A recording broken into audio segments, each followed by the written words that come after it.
Welcome to our first session in February, our first lifted session called Tackling Anxiety. And I just want to welcome you, if you've not been before, just to relax, grab yourself a water or something, and definitely, if you can, have a little notebook. Maybe you've got a journal. Maybe it's just a wee notebook that you want to start, or maybe you use your phone, and that's completely fine as well, whatever you find comfortable.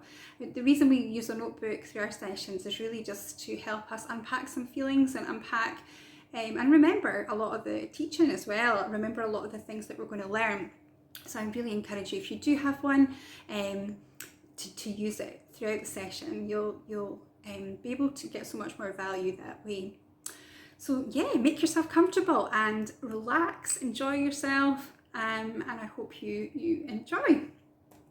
So we're just going to recap a little bit on what we've done so far. So in January we ran a whole block of free sessions just after Christmas, when things can be tough, and we thought it was really good to offer that whole block for free. And there we dealt with, looked at dealing with feeling overwhelmed. We looked at self-reflection, we looked at identity, and we also looked at self-esteem. So it's really about getting to know ourselves better and getting to understand what we're like as people. We're also different. None of us are built the same. We've all got different characters and different ways of responding, different ways that we handle situations.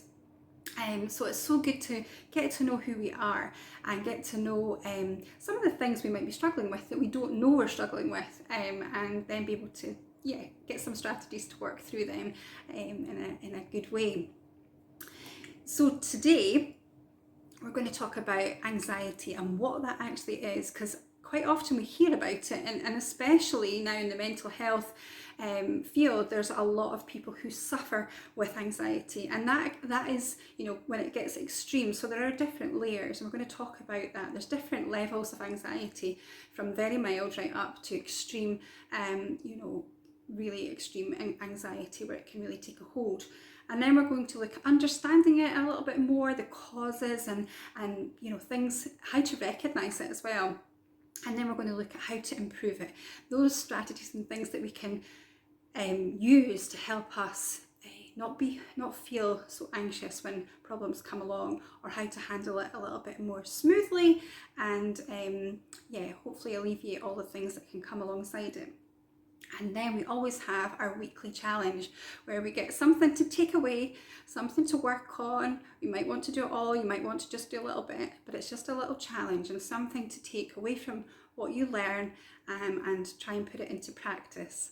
Okay, so what is anxiety? Well, it's a feeling we can all feel. It's something, it's so normal. Like, everyone will feel anxious at some point in their life, and some people experience it more than others, and it does depend a lot on our character as well. Some people are very relaxed, sometimes horizontal, and they may not, very rarely have an anxious feeling, but some of us can really struggle with that, and it can be a real burden for some people. But it is a normal feeling, and it's something that you can change, that you can overcome. It's not there forever. It's not something to be worn as a never-ending piece of clothing, for example. It's just it's something that can be taken away. And it really is about overthinking. So anxiety is this cycle of overthinking, and in that we often overcomplicate what can often be a very small issue. Sometimes it's a bigger issue, but sometimes the little issues can really just barrel around, and they can start to make us feel like we're spinning and we're spinning. And we're going to talk a little bit about that. We call that the worry roundabout. But overthinking, taking something and starting to really add stuff to it based on our feelings and our emotions, and it can be that we have a bit of a doomsday mentality, where we can think, oh, look, that's it, it's over, the whole thing's going to finish, and we don't see an end in sight. It is a survival tactic.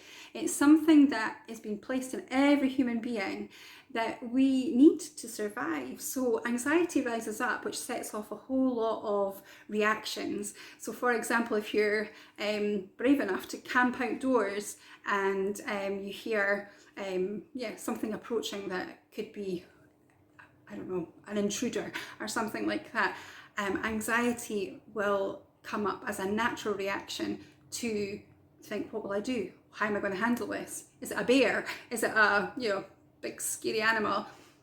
How am I going to respond? And that is a good response. That's something that you need to act on. But within that, sometimes we firefight when there's no need to firefight. And there's a good example of a fire alarm or smoke alarm in your home.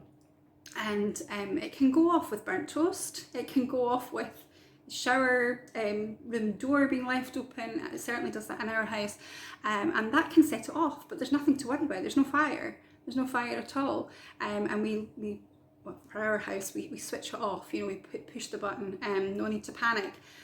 But for some people, the burning of the toast and the shower steam can set that fire alarm off, and it can really, or the smoke alarm, and it can really make them feel super anxious. So it's about recognising what that trigger is, and we're going to look at that as well. It can be habitual.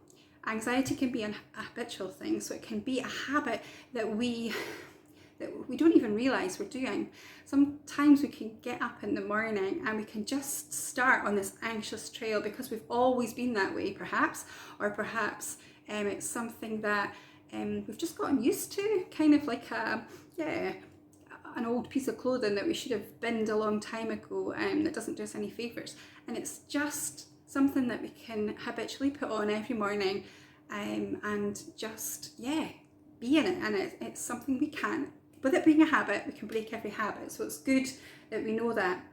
It can even be superstitious. Some people believe that if they don't worry about it, bad things are going to happen, and that's the reality for some people. And it could be nurtured in childhood. You could have had a mum or a dad or granny, granddad that said, oh, well, we better worry about that, or this is going to happen. So there's lots of factors involved in anxiety. It can manifest in different ways. So depending on our character, anxiety can come up in all different ways. So for example, if you're a perfectionist character, and many people are, they have to get things just right, and that's a great thing to do. I wish I was more like that. And if they're like that, it can bring up a lot of anxiety, in terms of manifesting in OCD, for example, obsessive compulsive disorder, where everything has to be in its place. If it's not, they get really stressed. So that's taking it really far. If someone is a people pleaser, and they like everyone to be happy, and they want complete harmony with everyone, which is a completely difficult thing to do. There's always going to be somebody who is not happy. If you're a people pleaser, it's so difficult because that anxiety can come up when people aren't happy, or things aren't quite as peaceful as you would like them to be. So our character can definitely play a part in what anxiety means for us and how it can manifest, and to be aware of that is so important, because then you can tackle it easier if you realise, I am a perfectionist, and I realise that when I feel anxious, I have more of a tendency to, want to clean or keep things in order. So that's something to be aware of. We're going to talk a little bit about filters and perspective, which is such a key part. We all have a set of filters that we use when we encounter a situation. So that filter is so important. What is our default filter? Is it a factual and rational one? Is it one that we're looking at and saying, I know that this for a fact, and I know that because of this, this is going to happen? Or is it, lots of feelings and emotions that are inventing stuff, which is making you even more super anxious? We're going to have a wee bit more of a look at that in detail, so I think that'd be quite interesting. So how to recognise anxiety? I think we all, as I say, have felt anxious, but how do you recognise when it really is becoming a wee bit more of an issue? And this, I often refer to anxiety a little bit. Again, I'm going to refer to clothing. So it's like wearing something that's way too tight. It can restrict your breathing. It can really make you very uncomfortable. Your heartbeat races because you're not getting the oxygen that you need. So if you think about that tight, wearing something like a corset, gosh, you couldn't sit properly, you couldn't, be peaceful, you'd be irritated, yeah, that whole feeling. So think about anxiety, and I always refer to it as something, yeah, something that if we think about it like that, we can choose to put it on or we can choose to leave it out. And I think it's a good image to have. It's like, well, do I really want to wear this? How am I going to chuck this out, this garment? I don't want to wear it anymore. So yeah, that physical discomfort people can feel, a real restlessness, is definitely how you can recognise sleeplessness, and insomnia is just such a big factor as well. I don't think I could sleep with a corset on, for example. So yeah, think about anxiety as being something that's far too small and really restrictive. So what can cause anxiety? Many things can cause anxiety, and everyone is different and everyone's circumstances are completely different. But anything like a sudden change, a sudden change in your world, it could be even arrival of a baby, which is a beautiful thing. It can bring anxiety because you suddenly have this small life to look after, and things can come up from that. It could be something like moving home, even changing a room in your home can bring anxiety because you're changing your environment. And so nothing is too small, but it just depends on our reaction. So a sudden change could really bring up anxious thoughts. Stressful current situations is probably one of the biggest ones, and I think, during this challenging time, many people who have never really experienced anxiety have probably started to feel more and more anxious about the future, and often anxiety is attached to what's going to happen next, and I think that's a really current thing, and a lot of people are feeling that right now. So this topic is so important. It's so important to get a handle on, and feel that we have some strategies that we can level out and not feel that we're getting overwhelmed and getting to that point where anxiety gets a bit more rooted into our daily lives. So yeah, stressful current experiences. It could be the current one we're in at the moment with COVID. It could be a financial burden, a job issue. It could be a relationship issue. And it's good to identify what's maybe causing you to be anxious. What is it that's really making you feel restless and uncomfortable? There's going to be a key thing in there. There may be several, but we're going to take wee moments through this just to have a wee look at that, and also through our weekly challenge as well, just to delve a little bit deeper. And just sometimes we can get so busy we don't take time to really address it and really think how we can get rid of anxiety and just move on. Childhood and past experiences. Now this is another big one, and I think I always say to people during the sessions, if there's anything here that is really deep-rooted, it's really advisable to go and seek professional help to unpack that. So a therapist or a professional who can really help you through some issues. I mean, in childhood, people can suffer from bullying and horrible situations in their families. It could be abuse and all sorts of things that we can encounter through our journey, and those things really need good professional help to work through, to unpack the feelings and how that then can manifest in anxiety and other things in your life. So I do encourage you to make sure that anything like that is, if you can, gets dealt with.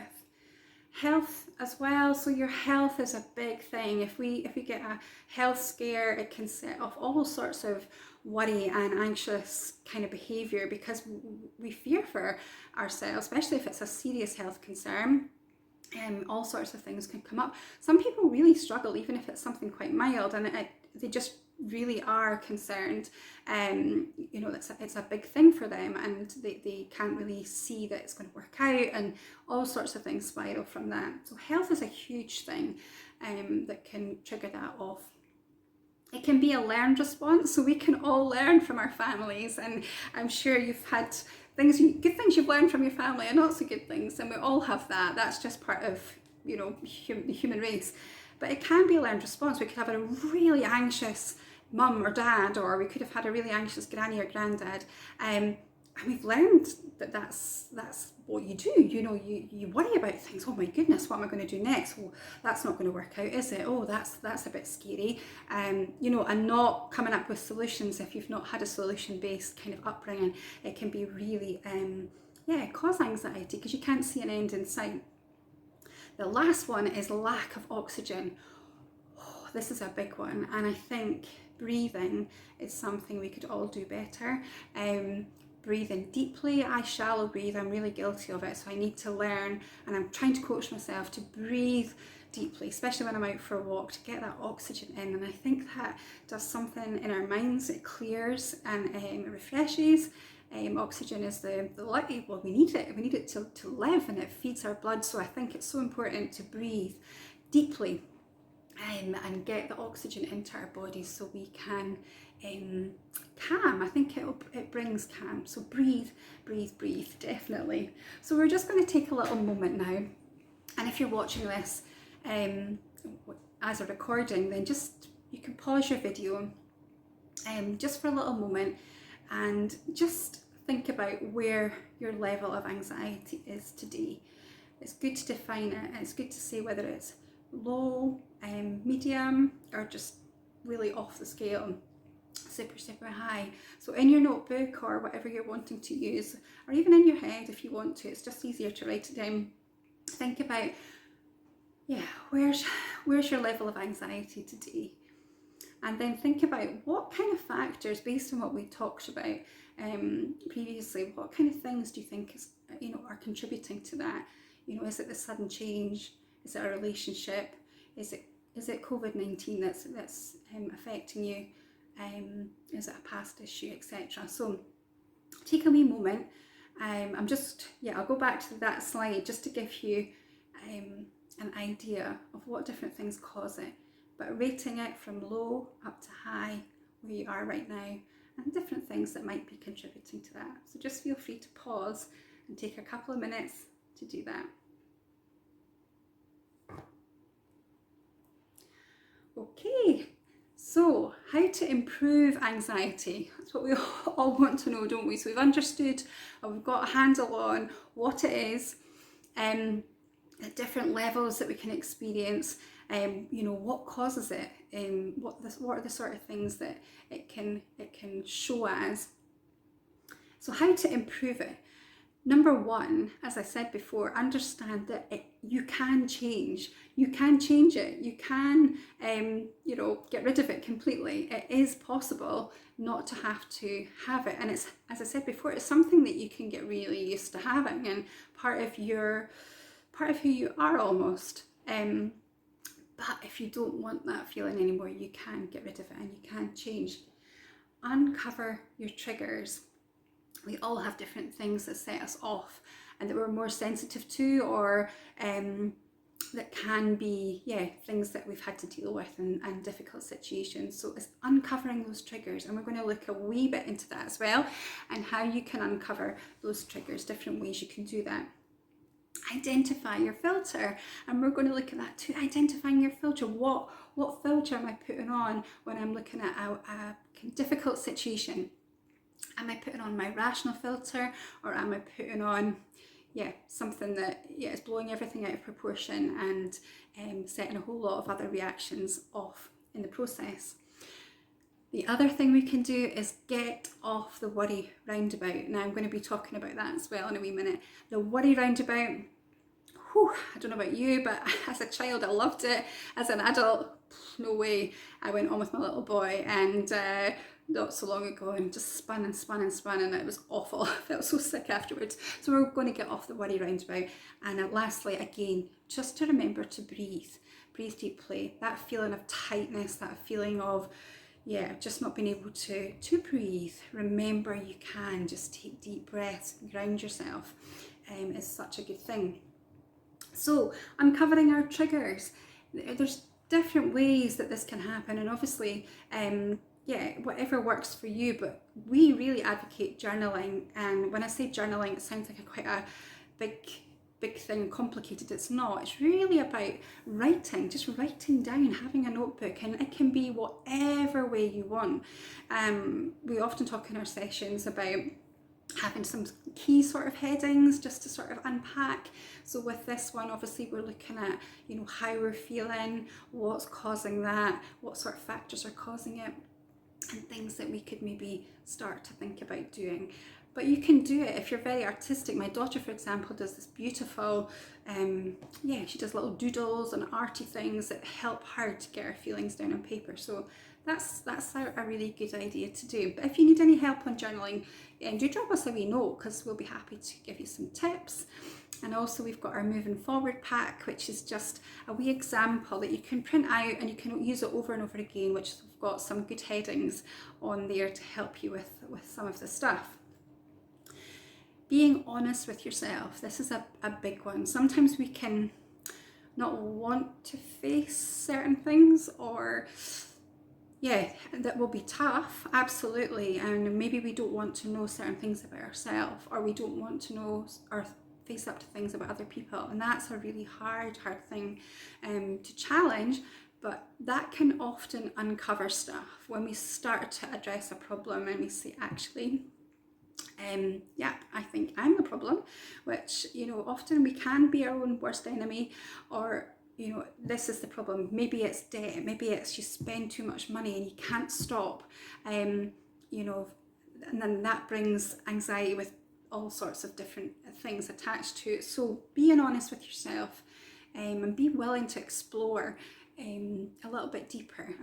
One of our past sessions was about self-reflection, and it's such a good one to be able to do, to understand what kind of things, unpack ourselves a little bit more. Lastly, working with a therapist or a counsellor.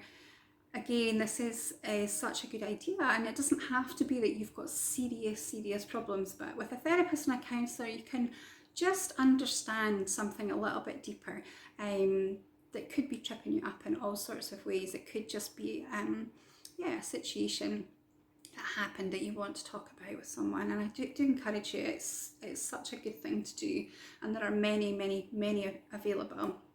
Please do ask us if you want contact details for anyone. We can pass them on to you. Okay, so identifying your filter. So first of all, we looked at uncovering our triggers, which is a good thing to do, because once we know that some of the things that maybe set us off, could be a pattern, could be constant things that keep repeating themselves over and over again, need to work those out. Then we need to look at our filter. What filter are we putting on the situation? And we've come up with a few kind of examples which we hope help. I identify with some of them, and in different situations. Sometimes we can go for one all the time, but sometimes it can depend on the problem that we've got. So ask yourself, when you're facing one of those issues that you cannot get out of your head, that you feel is constant, and you're starting to feel anxious, starting to feel restless and breathless, and your heart's racing and you just can't get to sleep at night. Ask yourself, is what I'm worried about factual and rational? Are all the factors? It could be that, you know, it's one thing, but you've blown it up into many things, for example. So thinking about, what I'm worried about, is it factual and rational? Or am I applying one of these filters? So we've got the doomsday filter, which is the, what if this happens? And it's a creative mind probably will do this, because creative minds tend to go off in lots of different directions. So what if this happens, and then that happens, and she said that, she says this, and he does that, and then this will happen to that person, and this will happen, and it suddenly becomes this big catastrophe, and in our minds, which can make such a calamity in our own mind, and make it really busy and stressful, and hard to get out of. So think about that. Am I making it a big catastrophe? Am I, got my doomsday filter on, that it's going to all collapse, there's no solution? Or is it, I can't stand it filter. You know, just like, that's it, I can't stand it anymore, I can't do this, I can't do that, and this is just ridiculous, it's just too much. And you know, you start to believe that's true, you start to believe you can't go any further, you can't go past that, you can't get out of this situation or whatever that might be. So that's a big one. So we've got our doomsday filter, our I can't stand it filter, and then our emotional reasoning filter. This is a big one, especially for ladies. It's all based on feeling. It's all based on how we're feeling. So certain times, time of the month, or going through menopause, when we're really, our emotions are all over the place, we can base our thinking on our emotions, and we can start to say, for example, if someone doesn't return a text, I think she doesn't like me anymore, I think she's fallen out with me, I shouldn't have said that, and start to overanalyze things and blow things out of proportion. In relationships, it could be, you know, your husband or your partner doesn't, you know, make you a cup of tea. Then you could be like, oh, they don't love me anymore, that's it, we're probably going to get divorced. Some people actually can start to think like that, and I know myself, just, you know, when you're feeling down or you're feeling a bit flat, you start to overanalyze, and I think with social media again, that can impact that even more. So be careful not to base any worry or any concerns or our thinking on that with our emotional reasoning filter. Our all or nothing filter, that's our black and white thinker, and we all know a black and white thinker. Someone, it's just my way or the highway, it has to go this way, if it doesn't go this way, then that's it, it's over, I can't cope, kind of thing, and not seeing other points of view, not taking in the full picture, but just very tunnel visioned, and that can be extremely difficult as well. So just be aware of those filters, and try and see which one you maybe look through whenever things get really tough and you start to get into that anxiety pattern. The last one is our worry roundabout, and I've got a picture here of a good old-fashioned roundabout, and depending on your age, I think they've still got ones like this actually in some playgrounds. And I loved a roundabout when I was little, I really did, and it was, you know, fast as you could go, you know, everybody pushed it as fast, and then people were hanging off, and gosh, we did all sorts of crazy things. But right now, as an adult, it's the last place I want to get on, is a roundabout.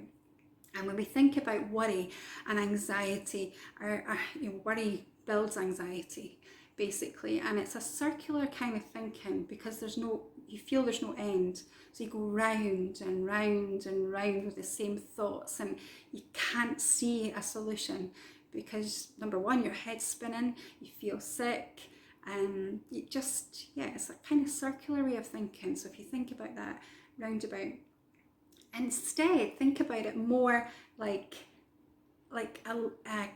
replace it with concern, replace your terminology, your language from worry. So on the worry roundabout, we're thinking about concern. So say, instead of I'm really worried about something, I'm concerned. Concerned is very final, there's a destination attached to it, it's linear, it's not this circular thinking where worry, round and round. Concern is a better word to use. It provides that that straight line. It's like, okay, I'm concerned about something, that's okay, everybody's concerned about things, so what's going to happen? Okay, what's the facts, and what kind of thing can I do or can people help me with to make this better? And you know, there will be an end in sight, there has to be an end, there's an end to everything, so we need to define that and say, okay, I'm going to challenge myself to get off this worry roundabout and change my thinking to being concerned rather than worrying. Find a time of day to think through things. Instead of getting up in the morning and worry all day, define a time in the day, and it could be preferably not before you go to bed, but a point during the day when you feel most alert. You think, okay, I'm going to have 15 minutes, 20 minutes, and I'm going to sit down with my line, not my roundabout, my line, and say, okay, what am I concerned about right now? And write it down. What am I concerned about? and how's that affecting me? How's it affecting others? And what how can I get help? How can I start to break it off into little chunks? Because I think often with worry and anxiety, it can either have started small and been blown up into a huge big issue, or it can be a big issue that we're dealing with, something that's fairly chunky. And I think when we break it down into little stages, it can be much more achievable and not overstretch us and stress us out.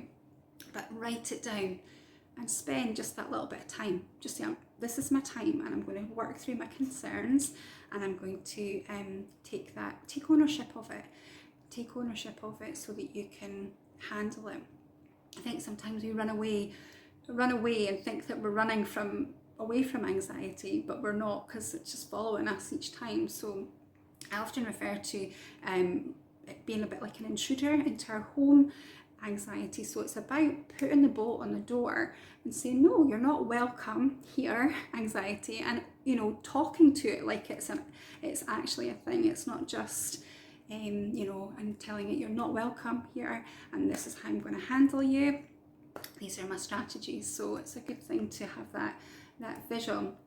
So we're just going to take another little moment now. It's always good to pause, and you can pause this video, definitely pause, and just have a little break and think, has there been a time when you've been overthinking, worrying about something constantly, and has that ever been helpful? Has it ever helped you get a solution for the next day or for the problem that you're facing? And just write it down if it's helped you or not, and why it helped you or why it didn't help you. So just take a little minute or two. Okay, so we have a fun quiz, and it's just good to have a bit of fun. We like to have fun in our sessions, and we've done all sorts of things, but this is a good one to do. So we're just going to run through the quiz, see how you came out at the other end. It's just quite interesting to see what your immediate responses would be to some of these. So first one, your boss announces a restructuring meeting. What's your first reaction? Oh no, this is A, sorry. Oh no, she hates me. This is her chance to get rid of me. Or B, wow, I wonder what this means for me. Let's go and find out. Or C, without a job, there will be no holiday, no treats for the kids. We might even have to downsize, and it's all going to be my fault. So A, B, or C for number one. Number two, your husband says he likes your new hairstyle. Do you think A, he's only saying that because he hated the last one and this one covers the wrinkles on my forehead? Or B, say, thanks, that's cool, isn't it? Or C, think, oh no, he's being nice because he's feeling guilty about something, probably having an affair. Okay, number three.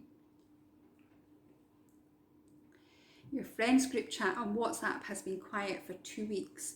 How do you interrupt its silence? They've set up another one under having fun without me. Or B, everyone's probably busy. I'll post something today and see who's free for a walk. Or this is so typical. I've always been bad at making new friends, and now I've lost these ones too. Number four. You're invited to an online school reunion. Do you say A, yes, but spend sleepless nights worrying that everyone will be more successful than you and think you've put on weight? B, look forward to it. Some might have better jobs than you, but you like your life, so who cares? Or C, delete the invite. You'd only say something stupid and have a panic attack, just like you always do. Okay, number five. Your partner hasn't replied to a text in an hour. Are you A, worried he's ignoring you because of something you said, though you're not sure what? B, completely unconcerned, he's probably in a meeting? Or C, frantically sending him text after text, he's probably been fired, got stuck in a lift, been knocked off his bike, or left you for another woman? And the last one, you're helping to plan your daughter's wedding for the summer. Are you A, already convinced the mother of the groom will be slimmer and younger than you? B, often thinking about it but with excitement and pleasure and booking a marquee just in case it rains? Or C, locked in a spiral of worry over your daughter's fiance? What if he's not the right man for her? It will ruin her life. Okay, so the results are mostly A's. You're a classic worrier. Your default is to play down the positive, which means you can never take a compliment at face value. You engage in what psychologists call mind reading, where you arbitrarily conclude that people are thinking negatively about you without any evidence that they are. Remember, most of the time, people are thinking about themselves, not you. No one can know what another person is thinking, and acting on assumptions is not only unhelpful, but potentially harmful. Mostly B's. Well done. You've got your overthinking tendencies firmly under control. You know beliefs and feelings are not facts, and that even if the facts are bad, like rain forecast on your daughter's wedding, there's always an action you can take to make them better. You know not everyone you meet will like you, but you're comfortable enough in your own skin not to mind. Mostly C's. You're not only an overthinker, but a catastrophizer. Oh no, I don't think I said that right. Catastrophizer. You exaggerate and don't stop exaggerating until you're exhausted from being overwhelmed. You also tend to engage in overgeneralization, a thought filter where a single defeat is seen as setting a pattern for a whole lifetime of misery. Try to recognize these thoughts as nothing more than flights of the imagination. Future outcomes are never set in stone. Wee bit of fun. I hope you enjoyed it, and yeah, it's interesting because some you may have chosen, others, and just kind of lets us see how we might think about things a little bit more. So our weekly challenge then, making a list. Let's make a list this week. If you can, just make a list of things that you're concerned about. Remember that word concerned. What is concerning you right now, and list that. It's so important to do, especially you know, remembering to replace that word, I think is important. So right, I am concerned because, and ask yourself, what filter am I using right now? What filter is my default filter? You know, but what filter am I looking through this particular concern or these concerns with at the moment? So enjoy. It's so good of you to join me in this recording. I hope that you enjoyed it. Let me know. Send me a little message if you did, or maybe you didn't, but I'd like to know your feedback. So you take care, and yeah, hope to see you soon.